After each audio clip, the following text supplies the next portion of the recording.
So Dino got an upper hand without any doubt. Like he's got a huge upper hand in this one. He's got a huge advantage against all of the all of them right now with banana fish because we finally discovered what banana fish really is, and it's a hypnosis drug, and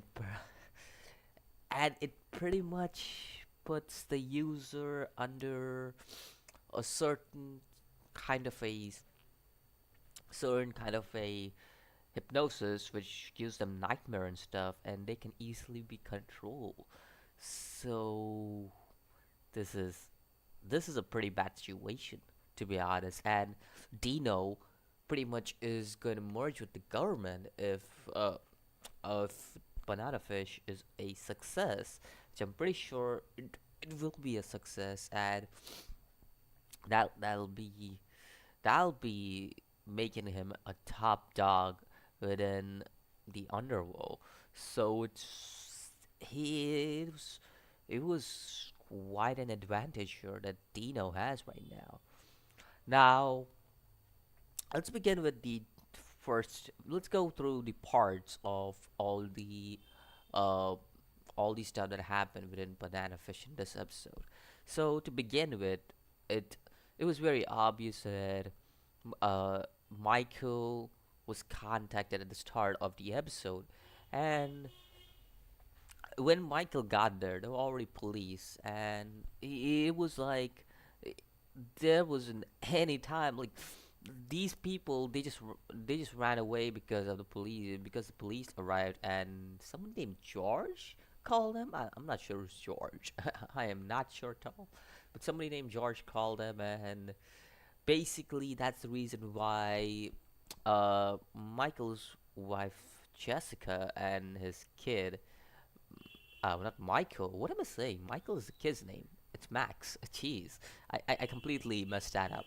But yeah, Max and Max's wife Jessica and Michael were quite safe. So that I'm pretty happy with that. For once, somebody didn't get molested. That is pretty good to know. Now, moving on, we also see kidnapping, not AG, but Char kidnapping AG, with Yu Lang, and here, this is funny because I'm kinda into this confusion. What does Yu Lang really want? Because here is the thing, okay? His character is quite confusing to me right now. He does he want his brother to go down, or does he want to help him? Like, I have no idea. Through what I see, he wants him to go down, but at the same time, he's helping him. So it's quite a strange thing to happen. But also, we see that how AG kind of explains that how his mother was killed by his brothers, and it was I have no idea what happened, but damn, like you hate a woman that much that he killed her, uh, and all of you, like all of the brothers, like really, like that's at least that's what I'm assuming, that all the brothers killed her because he said brothers. So I was like, damn, you hated that woman that much that you killed her. That is something.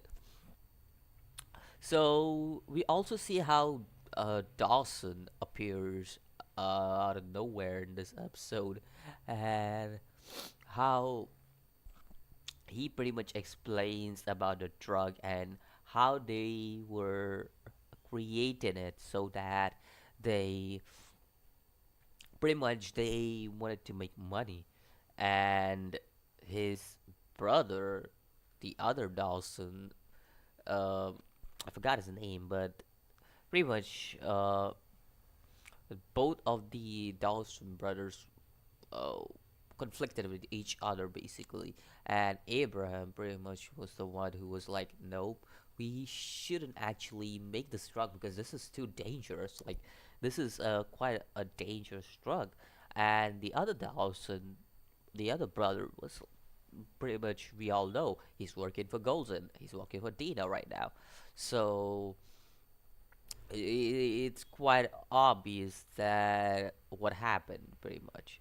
So with that in with that in mind, I also like the I also like the section where pretty much Max and Shuichi just they just keep on punching the punching Abraham Dawson because he didn't burn the banana fish. So it was like, whoa.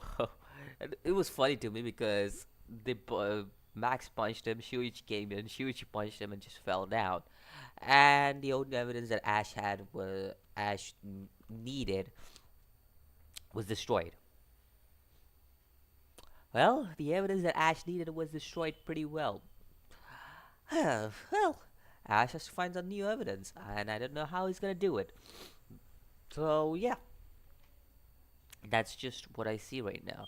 Now, I wanna talk about some things that I realized when I was watching the opening. Actually, first of all, I see one thing that is quite intriguing to me, and that's Yutlang pretty much going around Shar. It all makes sense in the opening why he is around Shar's neck. Uh, it all makes sense now. But there's another thing about the opening that I realized. That is AG. AG at the end of the opening, he looks quite a different person.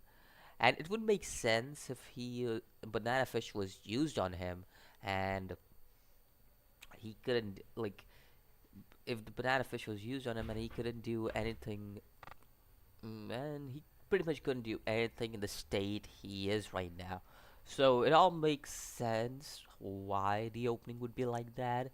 Uh, just assuming things here, just I because see the opening in anime, a lot of times, I'm not saying every time, okay, a lot of times they indicate the right stuff, and sometimes the opening doesn't indicate the right stuff, but a lot of times, like a lot of damn times, the opening always indicate uh, what's gonna happen in certain arcs, and that's with the openings and it kind of indicates Eiji's personality being completely different than what his personality is right now. Like he's very shy, he's very kind, and rather Eiji's personality seems like a gangster personality at the end of the opening.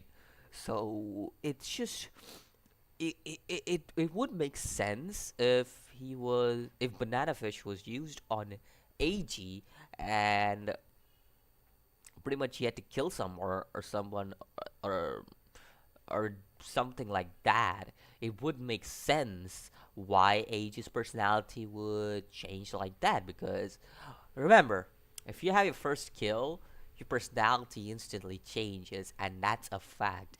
Like once you get your first kill, that's when your personality completely changes, like on a completely different level. So it all makes sense if AG does something like that in future. So hopefully I'm just overthinking things and that's not gonna be true, but who knows? Maybe, maybe not, and maybe I'm just overthinking. That's like I said. So yeah, let me know what you think about this episode of Banana Fish, and let me know what you think about all the weird stuff that happened within this episode. For example, Jessica and Abraham Dawson, Aegis kidnapping and everything. Let me know about that too, and I'll see you next video. As always, peace.